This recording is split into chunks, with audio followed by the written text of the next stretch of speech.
மகாநதி சீரியல்ல இனிய எபிசோட்ல என்ன நடந்திருக்கு? இப்ப காவேரி கிட்ட அவங்க அம்மா இந்த மாதிரி விஜய் தம்பி வீட்ல இருந்து உன்னைய பொண்ணு கேட்டு வந்தாங்க அப்படின்னு சொன்ன உடனே, நம்ம காவேரிக்கு அப்படியே சுர்ருன்னு கோவம் தலைக்கு ஏறிடுச்சு. சும்மா விட்டு பொல பொலன்னு பொளந்துகிட்டு இருக்கிறாங்க. அந்த ஆளுக்கு ஏற்கனவே கல்யாணம் ஆயிடுச்சு. மனைவி கூட இன்னும் உயிரோட தான் இருக்கிறாங்க.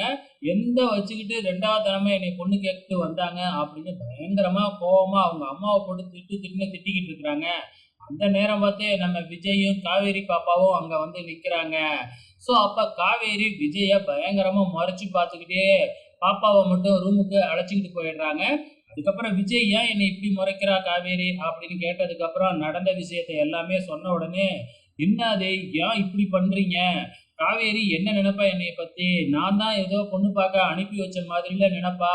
எனக்கு ஏற்கனவே கல்யாணம் ஆயிடுச்சுன்னு தானே காவேரி நெனச்சுக்கிட்டு இருக்கா. இதனால என்னைய தானே தப்பா நினைக்க போறா. எப்படி இனிமேல் நான் அவகிட்ட பேசுவேன்?" அப்படின்னு பயங்கரமா காவேரி அம்மாகிட்ட சண்டை போட்டுட்டு நேரா வீட்டுக்கு போயிட்டு தாத்தா, சித்தி, அதுக்கப்புறம் சித்தப்பா 3 பேத்தையும் விட்டு பொல பொலன்னு பொளந்துகிட்டு இருக்கிறாப்புல நம்ம விஜய். "நீங்க ஏன் இப்படி பண்றீங்க? ஏற்கனவே என் வாழ்க்கைய நாசமாக்கிட்டீங்க. இப்ப மறுபடியும் காவேரி கிட்ட இருந்து பிரிக்கிற மாதிரி பண்ணி வச்சுட்டீங்களே!" அப்படின்னு திட்டிக்கிட்டு இருக்கிறாப்புல. இந்த பக்கம் நம்ம காவேரி வந்து பார்த்தீங்கன்னா, பாப்பாவ அழைச்சுக்கிட்டு நானே வீட்டுக்கு போறேன். அவங்கள போய் 4 கேள்வி கேட்காம நான் விடமாட்டேன் அப்படின்னு சொல்லி அவங்க அம்மாகிட்ட சொல்லிக்கிட்டு இருக்கிறாங்க. அச்சச்சோ! என்னடா பிரச்சனை வேற மாதிரி போகுதே! இல்ல நீ போய் எதுவும் பேச வேணாம். நானே போய் பேசிடுறேன். நானே போய் பாப்பாவ வீட்ல விட்டுர்றேன் அப்படின்னு சொல்லி பார்க்குறாங்க. ஆனா காவேரி கேட்கறதா இல்ல. அம்மு பாப்பாவ அழைச்சுக்கிட்டு நேரா விஜயோட வீட்டுக்கு தான் கிளம்பிட்டாங்க. நாளைக்கு என்ன நடக்க போகுது அப்படிங்கிறத பொறுத்திருந்து பார்க்கலாம்.